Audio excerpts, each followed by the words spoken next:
So the mayordomo, which can also be a woman, is tasked with maintaining the ditch, watching it, making sure the water is flowing, and also parceling the water to users.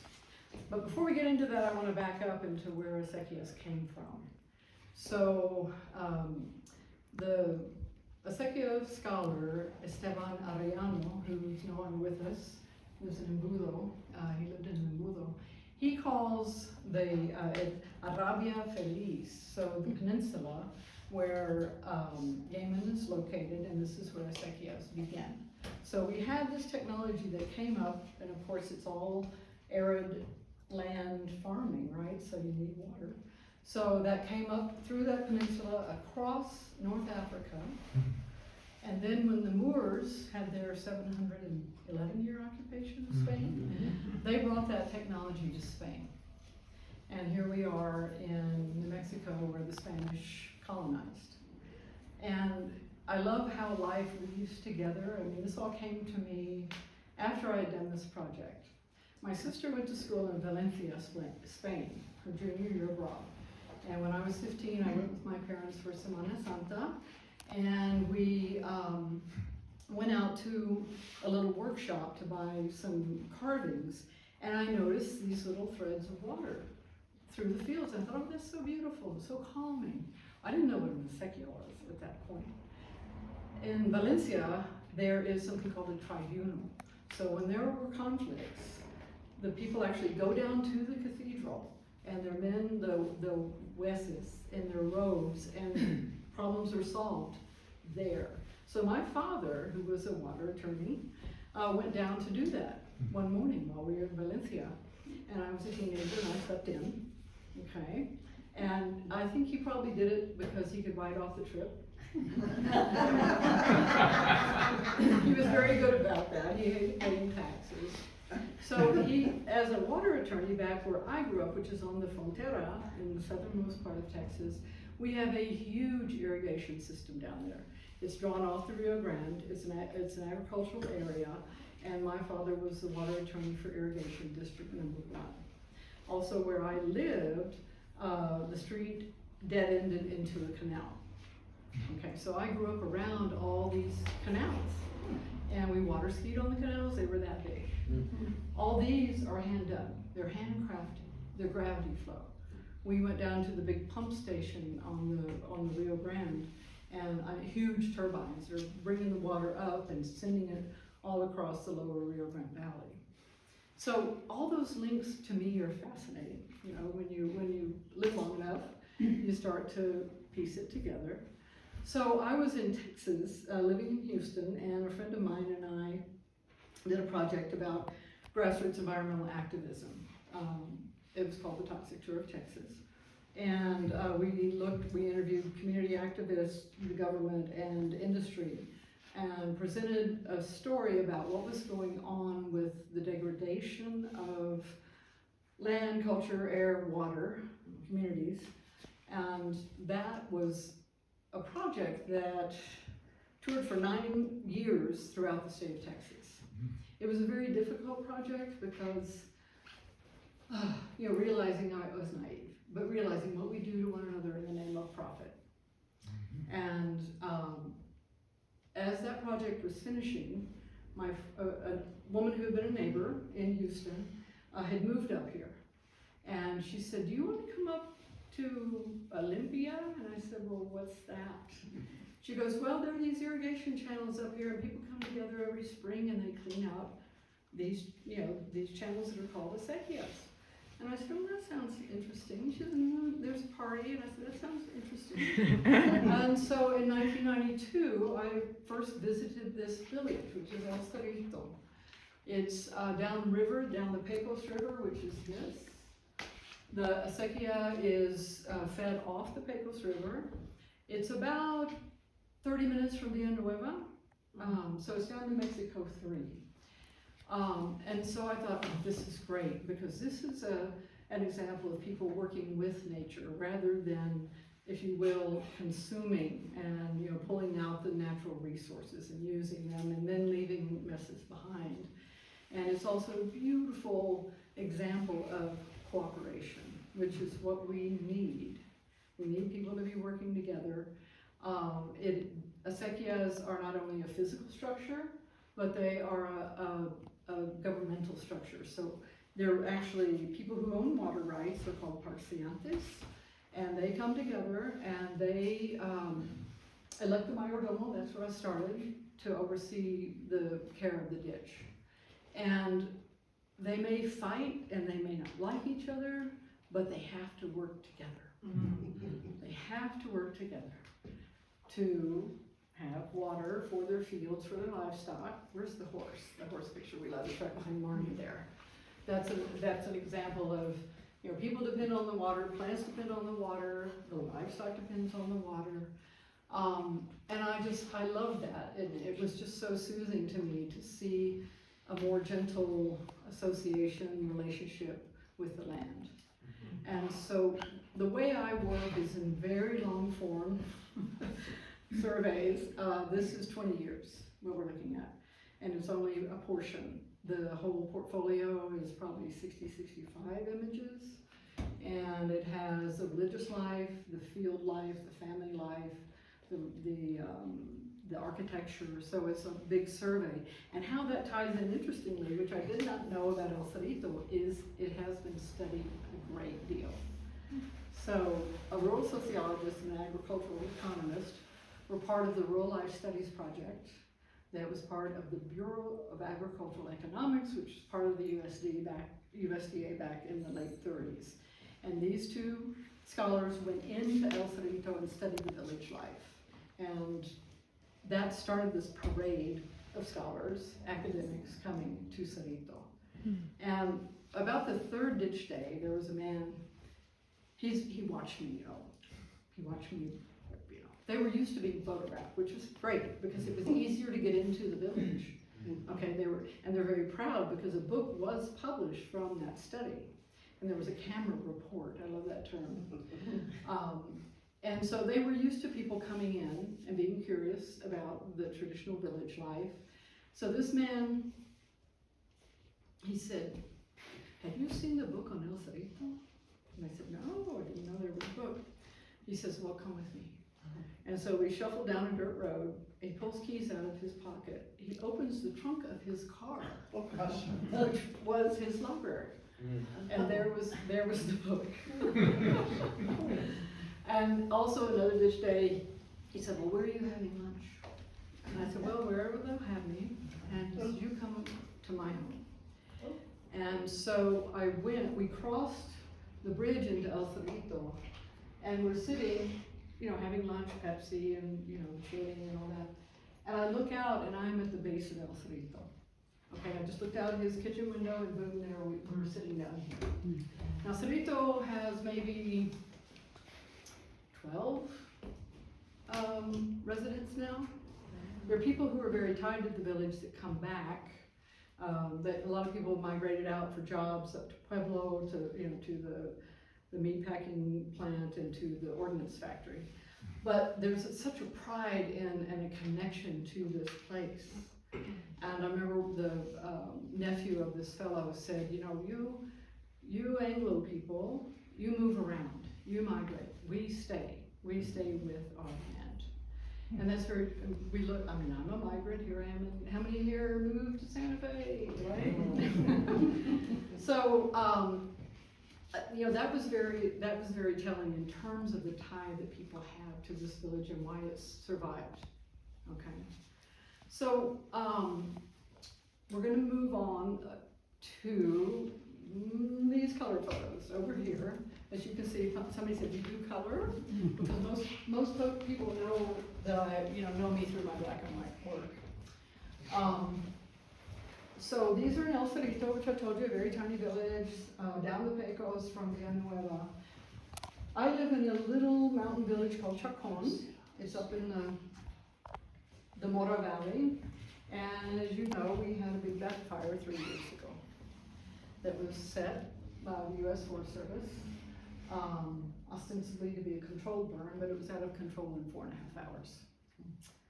That was the Hermit's Peak fire.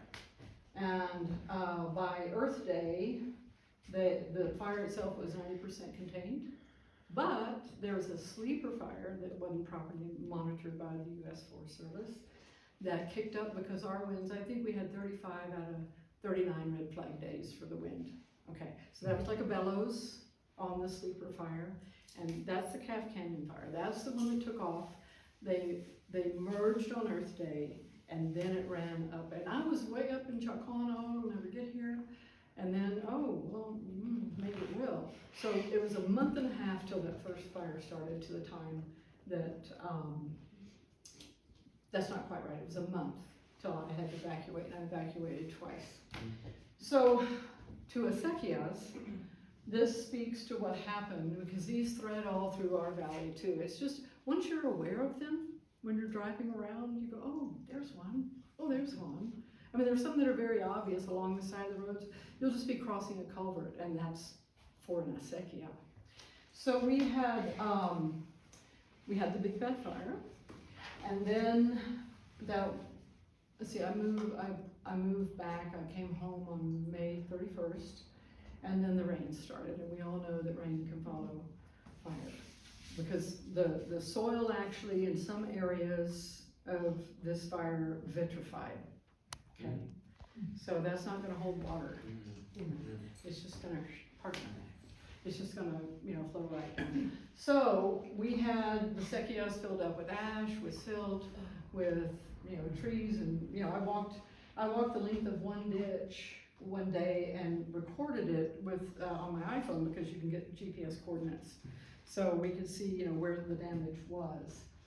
And the restoration of these has been very slow. Their funding has been slow to basically now heavy equipment is being used to clean these, and this is part of what I love about the El Cerrito work, is it's all about the hand.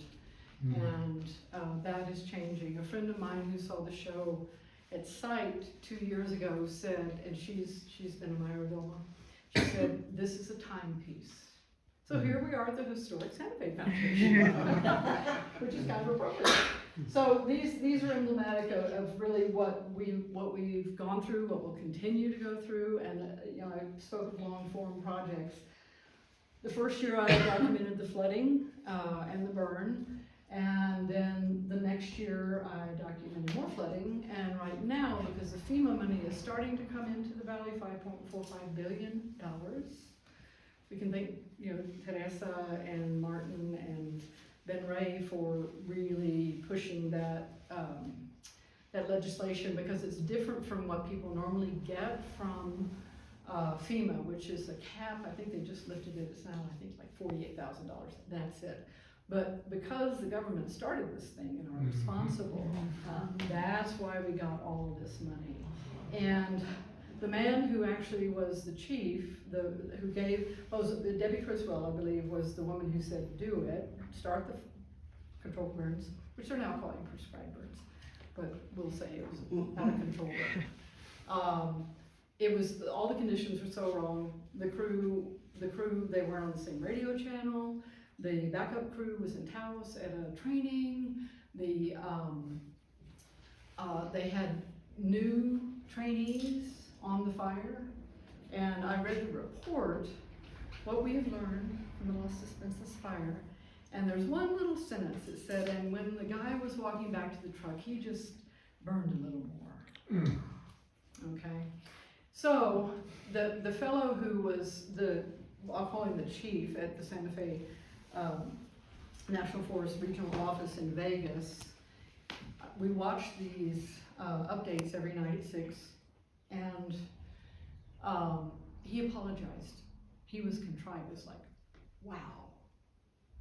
And so that started the cascade, if you will, of the government taking responsibility for this.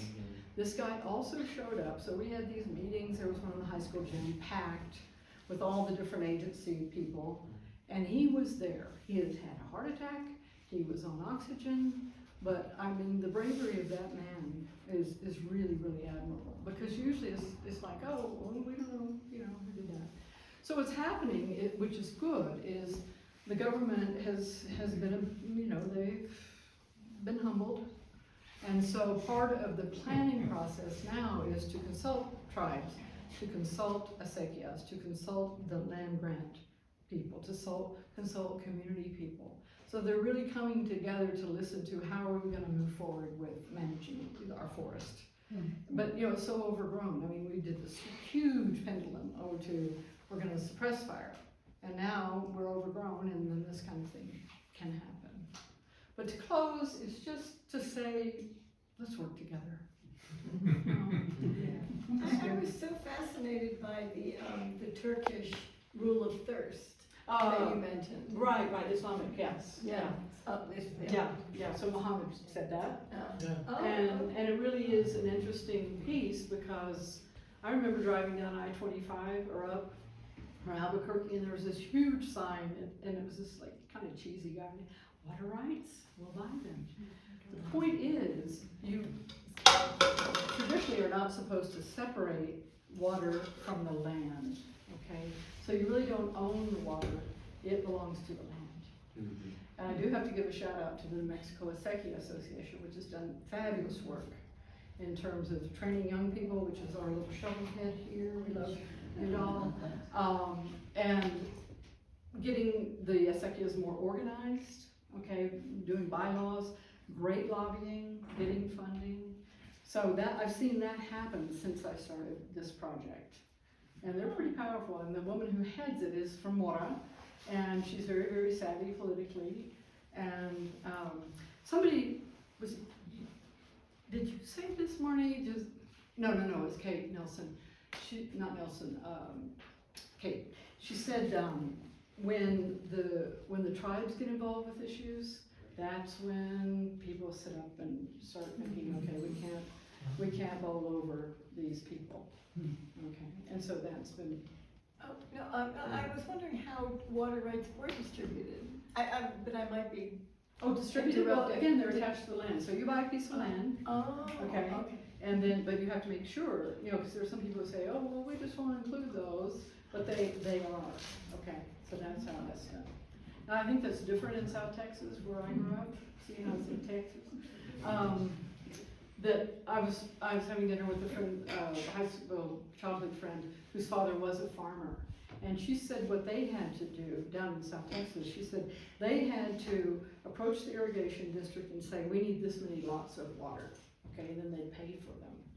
Okay, but as farmers, we all know how hard farming is. They had to, you have to guess. You know, are you going to have rain or are you not? Do you need more water? What are you going to do? So this is one of the things I love about also the Acequia model is that you share not only in the plenty but in the scarcity. Another great lesson, right? Yeah. So, any other questions? We're good? Can you talk a little bit about your process on the black and whites? I overheard you last night mentioning that. Process meaning? Well, just what you go through and how long and, okay. and the. Right. Well, these are all, you know, black and white negatives. And then I go in the dark room and I put the negative in the enlarger and I make the print. And, yeah. Just like magic for Very all, simple. for all those lay people who know all about photography. It's hard, but it's simple. Are you?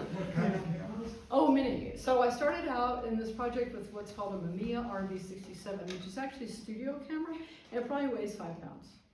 Okay. And then I bought a Hasselblad, which is square format. You know, it's all square. So the 67 of a Mamiya 67 means a 6 by 7 centimeter piece of film. But as I was looking at this work, I realized it all needs to be, it's square. So I had excess here and excess there. And then I bought a Mamiya rangefinder. It's also medium format, and it's the best way I characterize it. It's a Leica on steroids. Okay, so it's big, also very quiet though. So some of the work I've photographed a lot, or I did go through a phase of photographing graveside, which is where you really see the deep culture in northern New Mexico. But to have that camera, which was unobtrusive, was really, really important. So that film is about like that wide? Yeah, it's 2 1/4 by 2 1/4. Yeah, that's how that works. Okay. Yeah. You're not a documentary photographer exactly. You're showing a little bit about the lumpia, but what would you say you were hoping to show with your pictures? These are all of them. These, Well, techniques. I work in a narrative form, so telling a story, okay? And these are also about relationships, and it's about, you know, really developing that with these. I know all these people, many are gone now, actually, but it's not about going in and just grabbing a photo and leaving. It's really about dropping in. I think 55, 60 visits to El Cerrito over the years.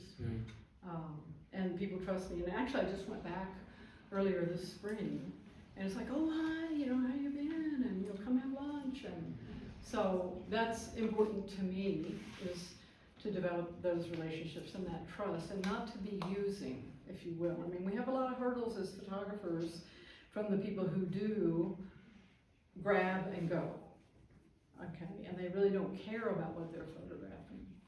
And of course, this is a way for me to learn the culture of northern Mexico. Right? So these are my neighbors, you know, and I live this. I'm not what they call a parciante. I do not have water rights, but there's an acequia that I can hear right across the road, okay? And just understanding what a deep anchor this is to the culture here.